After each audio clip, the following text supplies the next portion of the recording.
बाबाजी और हुजूर जी की प्यारी संगत जी, राधा स्वामी जी, स्वागत है आपका हमारे चैनल भजन मार्गम में। संगत जी, जिंदगी की सबसे पावन घड़ी वही होती है जब हम दिन भर की भागदौड़, चिंता और थकान के बाद बिस्तर पर लेटते हैं और अपने अंतरतम से प्रभु को पुकारते हैं। जब बाहर का कोलाहल थम जाता है और मन शांत हो जाता है, तब आत्मा की सच्ची आवाज निकलती है और यही आवाज सीधे परमात्मा तक पहुंचती है। बाबा जी कहते हैं, मनुष्य हर रात मृत्यु की एक झलक देखता है और हर सुबह एक नया जन्म पाता है। सोने से पहले और जागने के बाद प्रभु से सच्चे शब्द कहना आत्मा को नई ऊर्जा देता है। इसलिए संगत जी, आज की यह वीडियो बेहद खास है उन सभी के लिए जो अपने जीवन की दिशा बदलना चाहते हैं, जो नकारात्मकता से निकलकर प्रभु की ओर बढ़ना चाहते हैं और जो रात के अंधेरे में भी प्रभु की रोशनी को महसूस करना चाहते हैं। इस वीडियो में हम जानेंगे वो 5 दिव्य वाक्य जो हर रात बिस्तर पर लेटते हुए प्रभु से जरूर कहने चाहिए, और देखेंगे कैसे इन सरल से शब्दों से जिंदगी में चमत्कार होने लगते हैं। इन वचनों को रोज दोहराने से हम ब्रह्मांड की उन दिव्य लहरों से जुड़ जाते हैं जहां चिंता नहीं होती, केवल शांति, प्रेम और आत्मिक ऊर्जा होती है। और हाँ संगत जी, अगर आपने अभी तक हमारा चैनल भजन मार्गम सब्सक्राइब नहीं किया है तो जरूर कर लीजिए, क्योंकि हम आपके लिए बहुत अनुभव और प्रेम से ये वीडियो लेकर आते हैं ताकि हर आत्मा प्रभु के और करीब आ सके। संगत जी, जिंदगी में हर चीज का एक सर्वोत्तम समय होता है और आत्मा की पुकार का भी। बाबा जी हमें बार बार समझाते हैं कि ब्रह्मा मुहूर्त यानी सुबह 3 से 5 बजे के बीच का समय आत्मिक साधना के लिए सर्वोत्तम है। इस समय जब सारी दुनिया गहरी नींद में होती है, तब वातावरण में एक विशेष शांति होती है जिसे हम दिव्य ऊर्जा कह सकते हैं। अब सोचिए, जब पूरा शहर सो रहा हो, मोबाइल बंद हो, कोई कॉल न आ रहा हो, कोई डिस्टर्ब न कर रहा हो, तब अगर आप अपने बिस्तर पर चुपचाप लेटे हुए आंखें बंद करके ये 5 वाक्य प्रभु से कहें, तो क्या वो आवाज सीधे परम शक्ति तक नहीं पहुंचेगी? बाबा जी कहते हैं, जो अमृतवेला में उठकर प्रभु का नाम लेता है, वह दिन भर प्रभु की कृपा में चलता है। जैसे मोबाइल की बैटरी रात भर चार्ज होती है, वैसे ही आत्मा भी इस समय प्रभु की कृपा से चार्ज हो जाती है। लेकिन क्या हो अगर अमृतवेला में उठना संभव न हो? यह एकदम व्यावहारिक सवाल है। बहुत से संगत जन नौकरी करते हैं, कई माताएं रात को बच्चों की देखभाल करती हैं, कई लोगों की तबीयत या दिनचर्या सुबह जल्दी उठने नहीं देती। तो इसका मतलब ये नहीं कि आप प्रभु से दूर हैं। बाबा जी कहते हैं, समय से ज्यादा जरूरी है भाव। जैसे ही आपकी आंख खुले, चाहे सुबह हो, दोपहर हो या आधी रात, उस क्षण को ही प्रभु से जुड़ने का अवसर बना लें। शरीर को ढीला छोड़ दें, मोबाइल की तरफ न भागें, उलझनों को कुछ देर दूर रखें। आंखें बंद करें और भीतर की तरफ ध्यान लगाएं। और फिर पूरे भाव से वो 5 वाक्य कहें, जैसे कोई बच्चा माँ को पुकारता है। यह केवल शब्द नहीं, ध्यान की शुरुआत है। इन वाक्यों को कहने का तरीका कोई लंबा नियम नहीं है। यह साधना जितनी सरल है, उतनी ही गहरी है। एक भाई साहब नौकरी के कारण रात 2 बजे घर लौटते थे। वह थके होते, लेकिन बिस्तर पर लेटकर उन्होंने एक नियम बना लिया, आंखें बंद करके 5 वाक्य प्रभु से कहना। कुछ हफ्तों बाद उन्होंने बताया कि उनका तनाव आधा हो गया, नींद पहले से गहरी और शांत हो गई, और सबसे बड़ी बात, सुबह उठने पर उन्हें एक नई ऊर्जा महसूस होने लगी। संगत जी, जब हम इस संसार में आए थे, तब हमें कुछ नहीं पता था। हमें बोलना नहीं आता था, हमें अपनी पहचान भी नहीं थी। हमारी आत्मा थी और परमात्मा से उसका सीधा संवाद था। हम पूरी तरह से निर्मल थे, हमें इस संसार की मायाओं का कोई भान नहीं था। न कोई दुहक था, न कोई विकार। केवल एक शुद्ध संबंध था, आत्मा और परमात्मा के बीच। और फिर जैसे जैसे हम बड़े होते गए, हमारे चारों ओर रिश्तों का जाल फैलने लगा। दोस्त बने, परिवार बना और धीरे धीरे उन सब के बीच हम परमात्मा से बात करना भूल गए। हमारी आत्मा और परमात्मा के बीच वह संवाद टूट गया। संसार की आपाधापी ने हमें ऐसा उलझाया कि हम अपने असली घर, अपने असली रिश्ते को भूल गए। हम रिश्तों में व्यस्त हो गए और परमात्मा को हमारे जीवन से बाहर कर दिया। पर वो कभी नहीं बदले। वह आज भी इंतजार कर रहे हैं कि कब हम फिर से उनसे बात करेंगे। बाबा जी हमें बार बार समझाते हैं, तुम शरीर नहीं हो, आत्मा हो। और आत्मा का सच्चा रिश्ता केवल परमात्मा से होता है। हम दिन भर दुनिया से बात करते रहते हैं, फोन पर, दोस्तों से, दफ्तर में, सोशल मीडिया पर। लेकिन क्या हमारी आत्मा को सच्चा आराम मिलता है? नहीं। आत्मा को केवल एक आवाज चाहिए, परमात्मा की आवाज। और परमात्मा को चाहिए हमारी सच्ची पुकार, हमारी आत्मा की आवाज। जैसे कोई बच्चा दिन भर की थकान के बाद माँ से लिपटकर अपना सारा दुख बांट देता है, वैसे ही हमारी आत्मा भी अपने सच्चे माता पिता परमात्मा से रात को बात करने की पुकार करती है। और संगत जी, यह कोई कठिन काम नहीं है। बस 5 सच्चे वाक्य दिल से कहिए। परमात्मा से जैसे आप अपने सबसे प्यारे मित्र से बात करते हैं, सरल, मासूम और भावुक होकर। बाबा जी कहते हैं, परमात्मा बाहर नहीं है, वह तुम्हारे भीतर बैठा है।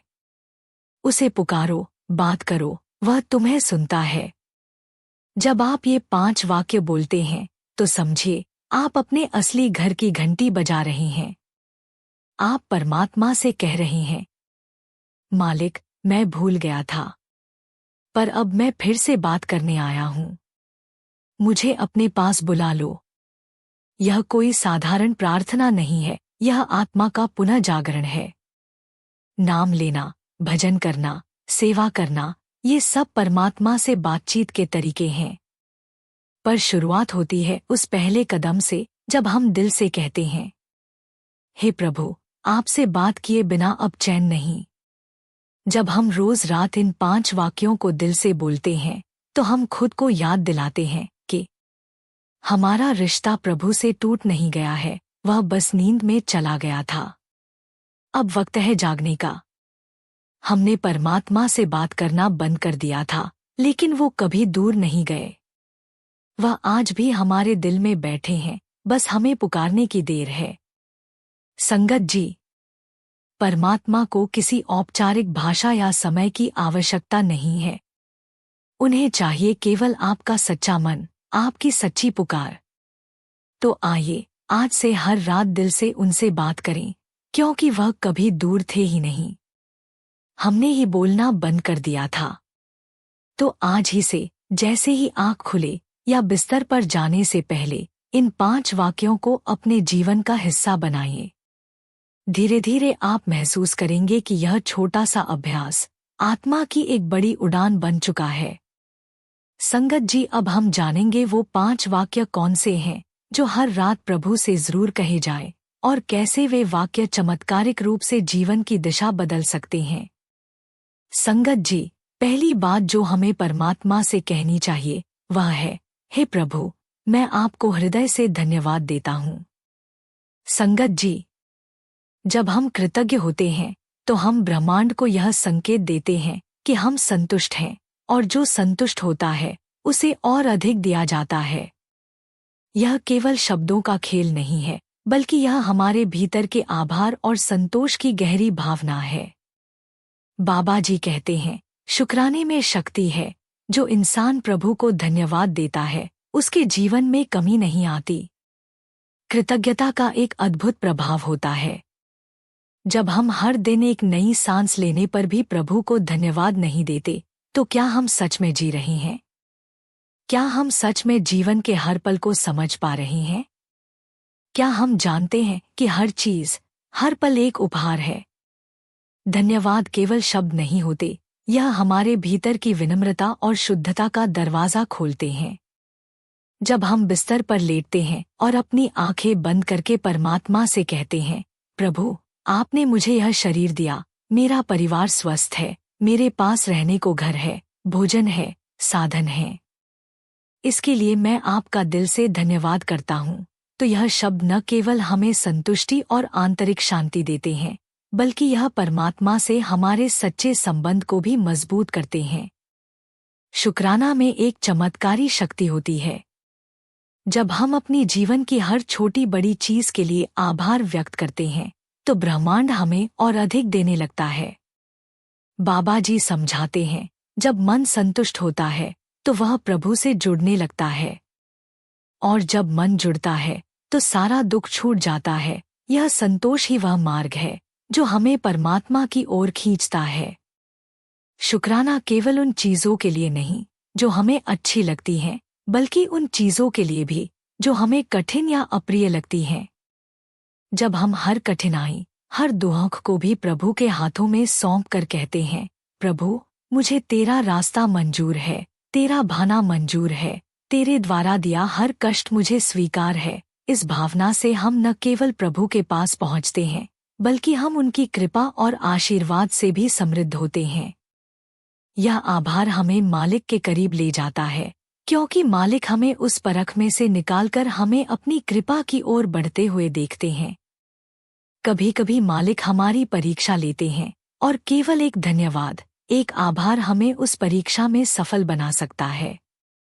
संतों और महापुरुषों के जीवन से हम यह सुनते हैं कि उन्होंने भगवान द्वारा दिए गए हर दुख को भी खुशी खुशी स्वीकार किया।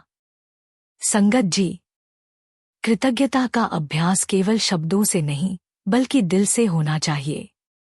जब हम हर हाल में प्रभु का धन्यवाद करते हैं, तो हम न केवल उनकी कृपा की अनुभूति करते हैं, बल्कि हम अपने जीवन को एक नई दिशा भी देते हैं। धन्यवाद देना सिर्फ एक परंपरा नहीं, बल्कि आत्मा का एक वास्तविक अनुभव है।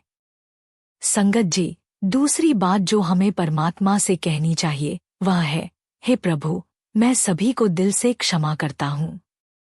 संगत जी, हमारे जीवन में बहुत सी घटनाएं ऐसी होती हैं जिनमें हमें दुख, पीड़ा या असहमति का सामना करना पड़ता है। कभी किसी का ताना, कभी किसी का अपमान, कभी किसी का क्रोध या कभी किसी का कोई और कृत्य हमें मानसिक रूप से प्रभावित करता है।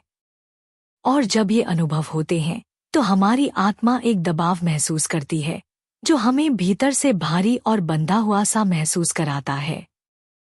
माफ करना, संगत जी, आत्मा की ऊंचाई का प्रतीक है।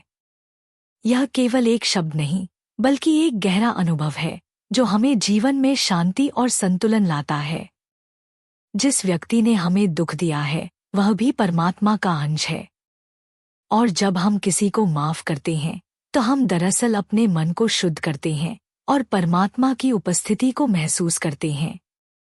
बाबा जी कहते हैं, माफ कर देने वाला इंसान नहीं, महात्मा होता है। यह शब्द हमें यह समझाते हैं कि माफ करना एक आत्मिक प्रक्रिया है जो हमारे भीतर के अहंकार को समाप्त करती है और हमें प्रेम और सहानुभूति की दिशा में बढ़ाती है। जब हम माफ करते हैं तो हम अपने भीतर से कटुता, घृणा और गुस्से को निकालकर शांति और संतोष को जगह देते हैं। अब संगत जी, हमारे दैनिक जीवन में कई बार ऐसी परिस्थितियां आती हैं जहां हमें कोई अपमानित करता है, हमें ताना मारता है या हमारी भावनाओं को ठेस पहुंचाता है। परंतु यह समझना बेहद जरूरी है कि ये सब हमारे ही कर्मिक अकाउंट्स का हिस्सा हैं। हम जितने कर्म करते हैं वे हमारे जीवन में उन परिस्थितियों को लाते हैं। यही कारण है कि हम जिन्हें दुख दे रहे हैं या जो हमें दुख दे रहे हैं वे हमारी आत्मिक यात्रा का हिस्सा हैं। बाबा जी कहते हैं, जिसे क्षमा नहीं आती उसे प्रेम नहीं आता। यह हमें याद दिलाता है कि क्षमा देना केवल उस व्यक्ति के लिए नहीं, बल्कि हमारे आत्मिक विकास के लिए भी आवश्यक है। जब हम किसी को माफ करते हैं तो हम दरअसल अपने मन को मुक्त करते हैं। यह प्रक्रिया हमारी आत्मा को हल्का करती है और भीतर शांति का एहसास होता है। अब संगत जी, जब आप बिस्तर पर लेटते हैं और अपनी आंखें बंद करते हैं तो यह क्षमा का समय होता है। जब आप प्रभु से कहते हैं, प्रभु, जिन्होंने मुझे दुख दिया वे भी आपके अंश हैं, मैं उन्हें क्षमा करता हूँ और आपसे प्रार्थना करता हूँ कि आप भी उन्हें क्षमा करें। तो यह शब्द न केवल आपके भीतर की गांठों को खोलते हैं, बल्कि वे आपके आत्मा को शुद्ध भी करते हैं। यह क्षमा प्रक्रिया आपके भीतर गहरी ऊर्जा की लहर को उत्पन्न करती है। जो बोझ आप अनजाने में ढो रहे थे, वह धीरे धीरे उतरने लगता है। जब हम माफ करते हैं, तो हम किसी भी प्रकार के मानसिक बोझ से मुक्त हो जाते हैं। और जब हम मुक्त होते हैं, तो परमात्मा की कृपा सहज रूप से हमारे जीवन में समाहित होने लगती है। संगत जी, माफ करना हमें न केवल दूसरों के प्रति बल्कि स्वयं के प्रति भी जिम्मेदारी का एहसास दिलाता है।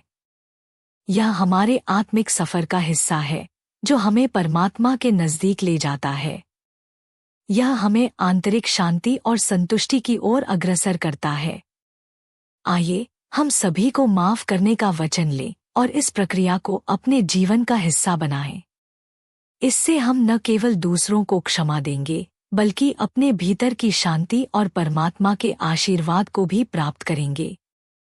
संगत जी, तीसरी बात जो हमें परमात्मा से कहनी चाहिए, वह है आने वाले कल के लिए प्रेमपूर्वक प्रार्थना करना। संगत जी, कल एक अनजाना मार्ग है जो अभी हमारे सामने नहीं आया है, लेकिन प्रार्थना के माध्यम से हम उसे अपने आत्मिक उद्देश्य और सुख शांति से जोड़ सकते हैं। जब हम प्रभु से आने वाले कल के लिए प्रार्थना करते हैं, तो हम न केवल अपने दिन को सुंदर बनाते हैं, बल्कि उसे ब्रह्मांड की ऊर्जा से भी जोड़ते हैं। बाबा जी हमें सिखाते हैं, जैसा भाव रखोगे वैसा परिणाम मिलेगा। हमारे विचार और भावनाएं हमारे भविष्य को प्रभावित करती हैं। जब हम सकारात्मकता और अच्छे विचारों से दिन की शुरुआत करते हैं, तो हम आने वाले कल को एक अच्छा और समृद्ध कल बना सकते हैं। यही कारण है कि हम जब प्रभु से कहें, हे परमात्मा, मेरा कल सुंदर हो, मैं स्वस्थ रहूं, खुश रहूं और किसी को दुख न दूं, तो यह प्रार्थना केवल शब्दों का नहीं, बल्कि हमारे भीतर की सकारात्मकता का एक सशक्त मार्गदर्शन बन जाती है। ये शब्द हमारे आत्मिक रक्षा कवच बन जाते हैं और हमारे जीवन में शांति और संतुलन का अनुभव होता है। बाबा जी कहते हैं, जब हम अपना दिन प्रभु को समर्पित कर देते हैं, तो हम अपने जीवन के सभी कार्यों को उनके आशीर्वाद और मार्गदर्शन से जोड़ देते हैं। हर कदम, हर निर्णय और हर विचार उनकी कृपा से प्रेरित होता है। इस तरह हम अपने कल को न केवल सुरक्षित बल्कि प्रबुद्ध और सुंदर बना सकते हैं। संगत जी, प्रार्थना सिर्फ मांगने का माध्यम नहीं है, बल्कि यह एक ऊर्जा को दिशा देने का तरीका है।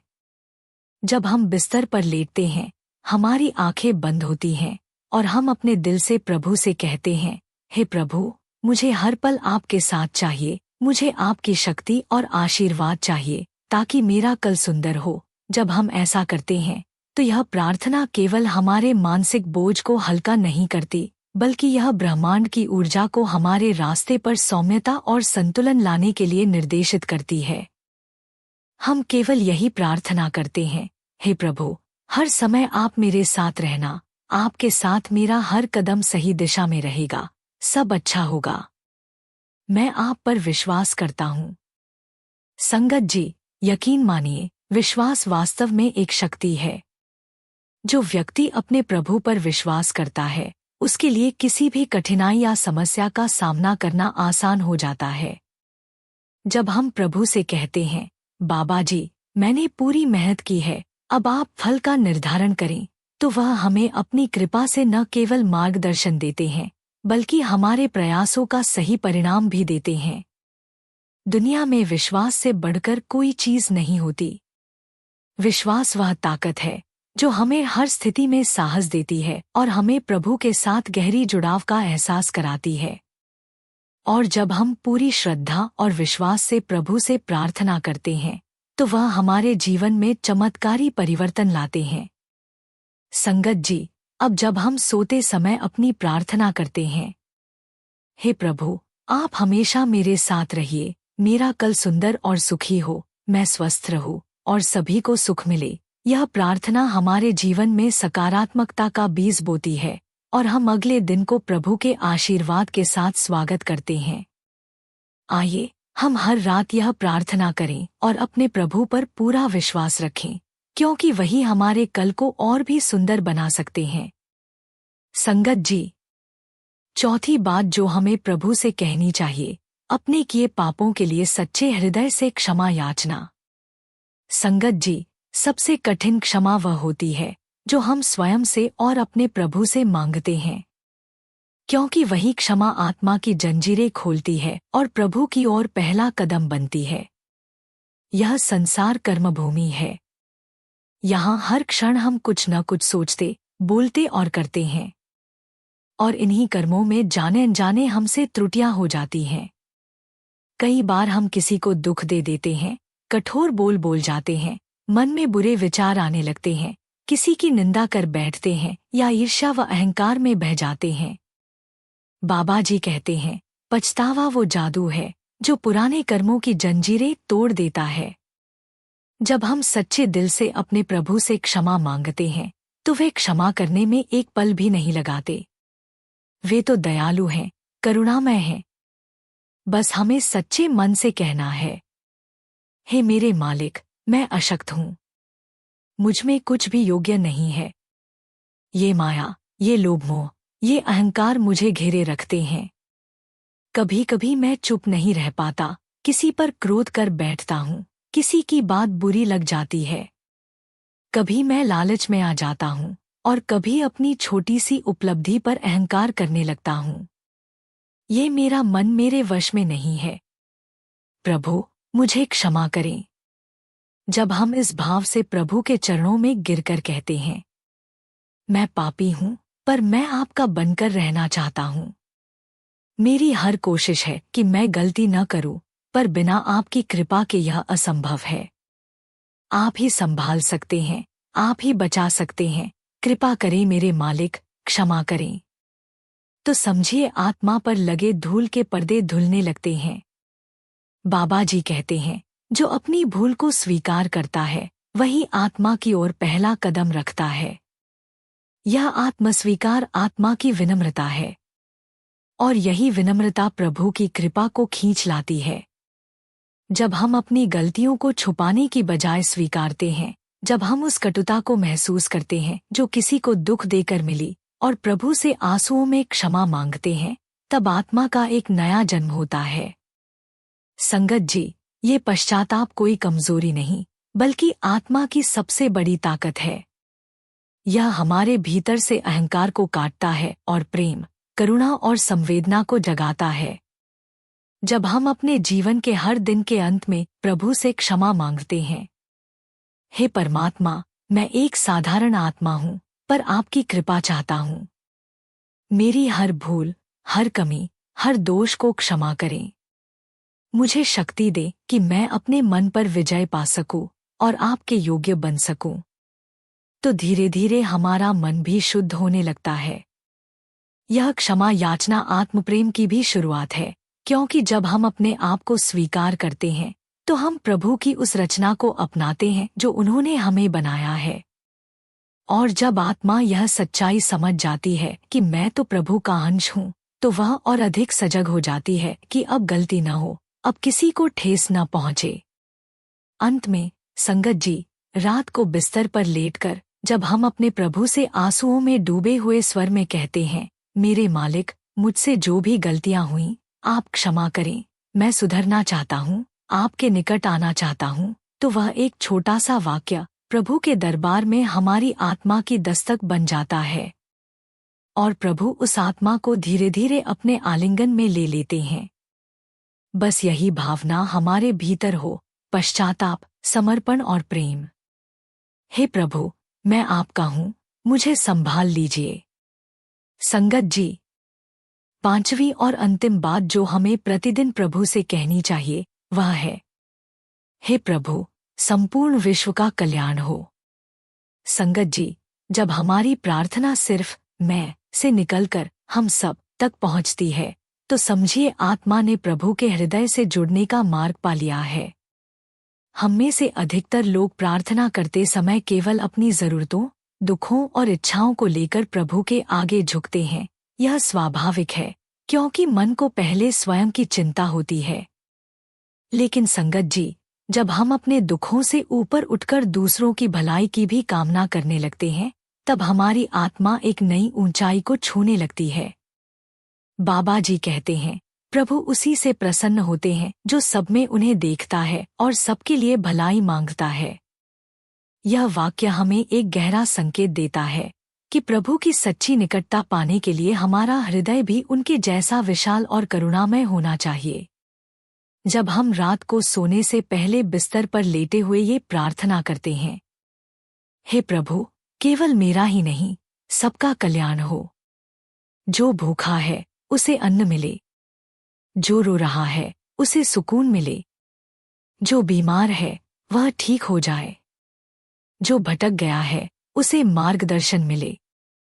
पशु पक्षी, जीव जंतु, पेड़ पौधे, सभी पर आपकी कृपा बनी रहे। सभी जीवों में प्रेम, शांति और करुणा का प्रकाश फैले। तो वह प्रार्थना केवल शब्द नहीं रह जाती, वह एक संकल्प बन जाती है, एक वचन कि मैं स्वयं भी प्रेम, सेवा और करुणा का माध्यम बनूंगा। बाबा जी कहते हैं, जिनके दिल में समस्त संसार के लिए दुआ होती है, वहाँ प्रभु का वास होता है। संगत जी, ऐसा दिल ही मंदिर बन जाता है, ऐसा मन ही सत्संग बन जाता है, और ऐसी आत्मा स्वयं प्रभु की झलक बन जाती है। जब हम सर्वे भवन्तु सुखिनः की भावना से प्रार्थना करते हैं, तो हमारी चेतना सीमाओं को लांघती है। हम जाति, धर्म, देश, भाषा और प्रांत के भेद को भूलकर केवल एक ही भाव में डूबते हैं, सबका भला हो। इस भावना से जब आप सोते समय प्रभु से कहते हैं, हे परमात्मा, मुझ में इतना प्रेम भर दो कि मैं अपने व्यवहार, अपने विचार और अपने कर्मों से इस जगत को थोड़ा और सुंदर बना सकूं, तो न केवल आपकी आत्मा हल्की और आनंदमयी होती है, बल्कि प्रभु की कृपा भी आपकी ओर और अधिक आकर्षित होती है, क्योंकि आपने अब अपने स्वरूप को पहचानना शुरू कर दिया है। संगत जी, यह अंतिम वाक्य आपकी आत्मा की उड़ान का पहला पंख बन सकता है। हे प्रभु, मैं चाहता हूँ कि सब जीव, सब आत्माएं, सब प्राणी सुखी हों, सुरक्षित हों, प्रेम में हों और आपकी याद में जिएं। इस भावना से जब हम दिन का अंत करते हैं, तो प्रभु की आंखों में हमारे लिए विशेष प्रेम उमड़ता है, क्योंकि हम अब सिर्फ अपने नहीं, उनके परिवार के बन गए हैं, जो संपूर्ण ब्रह्मांड को समर्पित है। तो आइए, रात को सोने से पहले ये 5 वाक्य बने हमारे जीवन का नियम, और उनमें से अंतिम वाक्य हो, हे प्रभु, सबका कल्याण हो, सबका मंगल हो, सबका जीवन प्रकाशमय हो।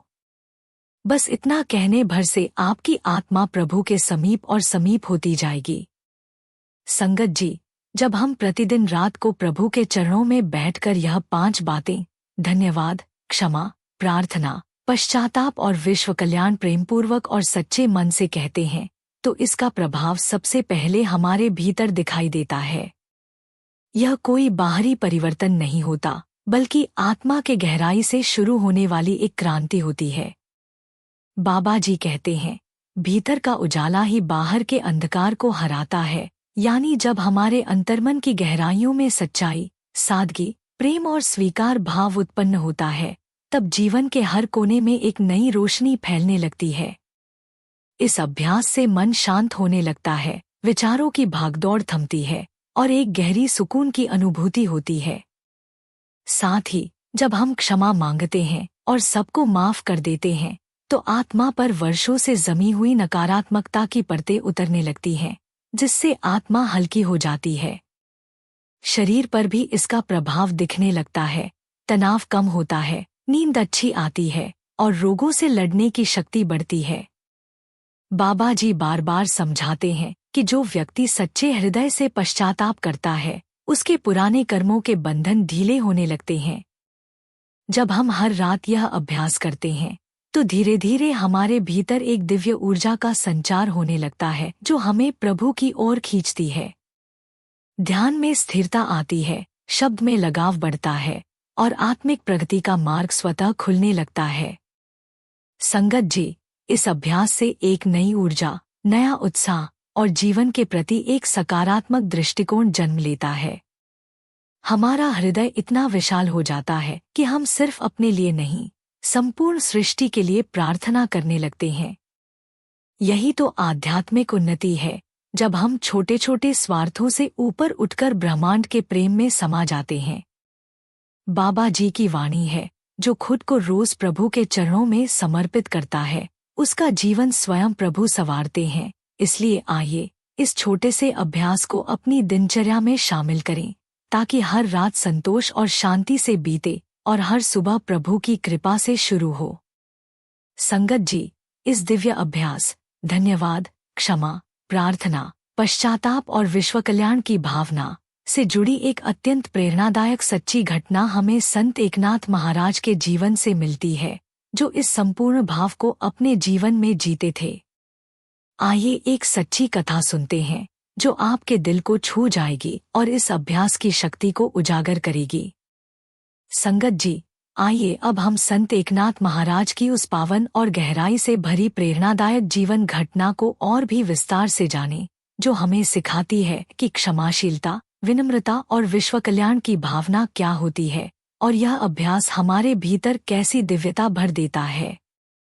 संत एकनाथ जी महाराष्ट्र के महान संतों में से एक थे, जो संत ज्ञानेश्वर और संत तुकाराम जी की परंपरा को आगे बढ़ाने वाले महान संत थे। वे केवल एक साधारण संत नहीं थे, बल्कि प्रेम, क्षमा और सेवा के मूर्त स्वरूप थे। उनके जीवन में प्रभु की भक्ति इतनी गहराई तक रचित सी थी कि वे हर जीव में उसी परमात्मा को देखते थे। एक दिन की बात है, संत एकनाथ जी हर दिन की तरह गोदावरी नदी पर स्नान के लिए गए। जब वे नहाकर लौट रहे थे, तभी रास्ते में एक शराबी और क्रोधित व्यक्ति ने उन्हें देख लिया। उस व्यक्ति को किसी ने भड़काया था कि ये संत बहुत बड़े हैं, लेकिन इनका गुस्सा भी देखना चाहिए। उस शराबी ने जैसे ही संत जी को पास आते देखा, उसने उनके ऊपर थूक दिया। सोचिए संगत जी, एक संत जो संसार को ज्ञान दे रहा है, उसके ऊपर कोई थूक दे तो सामान्य मनुष्य क्या करेगा, लेकिन संत एकनाथ जी एक अलग ही धरातल पर थे। उन्होंने बिना कुछ कहे फिर से नदी में जाकर स्नान कर लिया। जब वे दोबारा बाहर आए, वही शराबी फिर सामने आ गया और उसने फिर थूक दिया। अब यह सिलसिला चलता रहा, 1 बार, 2 बार, 10 बार, 20 बार, यहाँ तक कि पूरे 108 बार उस शराबी ने उन्हें अपमानित करने की कोशिश की। और हर बार संत एकनाथ जी बिना एक शब्द कहे फिर से स्नान करते। उनका मन ना डगमगाया, ना कोई क्रोध आया, ना कोई कठोरता। 108वीं बार के बाद वह शराबी फूट फूट कर रोने लगा। वह उनके चरणों में गिर गया और बोला, महाराज, मैंने तो सोचा था कि आप भी गुस्से में कुछ कहेंगे, अपमान का बदला लेंगे, लेकिन आपने तो मेरे अंदर की पूरी गंदगी बाहर निकाल दी। मैं आज जान गया सच्चा संत कैसा होता है। संत एकनाथ जी ने बड़ी ही मधुरता और करुणा से कहा, बेटा, मैंने तो हर बार यही सोचा कि शायद मैं अब भी शुद्ध नहीं हुआ। प्रभु मुझे और निर्मल बना रहे हैं, तभी ये अवसर दे रहे हैं। मैं तुझे दोष कैसे दे सकता हूँ? तू तो मेरा गुरु बन गया, जिसने मेरे अहंकार को गलाया। संत एकनाथ जी ने हर बार प्रभु का धन्यवाद किया कि उन्हें ऐसा अनुभव मिला जिससे वे और निर्मल हो सकें। उन्होंने उस शराबी को 1 बार नहीं, 108 बार माफ किया, बिना कोई द्वेष रखे। वे हर रात यही प्रार्थना करते थे, हे प्रभु, मुझे कल भी सेवा का, प्रेम का और सहनशीलता का अवसर देना। उन्होंने उस घटना को भी अपने ही भीतर की कमी मानकर प्रभु से क्षमा मांगी कि अब भी कुछ बाकी होगा मुझ में। प्रभु, जो आपने यह दिखाया, उनका हृदय इतना विशाल था कि वे सबके लिए मंगल की कामना करते थे, यहाँ तक कि उनके अपमान करने वाले के लिए भी। बाबाजी कहते हैं, जो अपने अपमान में भी प्रभु की कृपा देखता है, वही आत्मा उन्नति की सीढ़ी चढ़ता है। संगत जी, इस कथा से हमें यही प्रेरणा मिलती है कि जब हम सच्चे मन से धन्यवाद देते हैं, माफ करते हैं, प्रार्थना करते हैं, पश्चाताप करते हैं और सबके लिए शुभ की भावना रखते हैं, तो हमारी आत्मा एक ऊंचे धरातल पर पहुंचने लगती है। एकनाथ जी की तरह हम भी हर रात बिस्तर पर लेटते समय यह 5 बातें प्रभु से कहें तो जीवन रूपांतरित हो सकता है। हमें केवल कहने की नहीं, जीने की आवश्यकता है। आइए हम सब भी यह अभ्यास अपने जीवन में उतारें और संतों के मार्ग पर चलकर अपने जीवन को प्रकाश से भर दें। संगत जी, ये 5 वाक्य केवल रात की एक साधारण क्रिया नहीं है, ये आपके जीवन को पूरी तरह बदलने की कुंजी है। हर दिन इस अभ्यास को अपनाते हुए आप धीरे धीरे प्रभु से जुड़ते जाएंगे और एक गहरी आध्यात्मिक यात्रा पर चलेंगे। बाबा जी हमें सिखाते हैं, छोटा सा प्रयास यदि सच्चे मन से किया जाए तो प्रभु का दरवाजा खोल देता है। संगत जी, जब आप इन 5 वाक्यों धन्यवाद, क्षमा, प्रार्थना, पश्चाताप और समष्टि मंगल कामना को अपने जीवन का हिस्सा बना लेते हैं तो आप सिर्फ शब्द नहीं बोलते, आप ब्रह्मांड की सबसे शक्तिशाली ऊर्जा से जुड़ने लगते हैं। बाबा जी ने कहा है, यदि कोई आत्मा सच्चे मन से सोने से पहले प्रभु से जुड़ जाए तो वह नींद नहीं, प्रभु की गोदी में विश्राम करती है। तो आइए हर रात और हर सुबह इन 5 वचनों के साथ अपने जीवन को प्रभु से जोड़े। आपका जीवन चमत्कारों से भर जाएगा।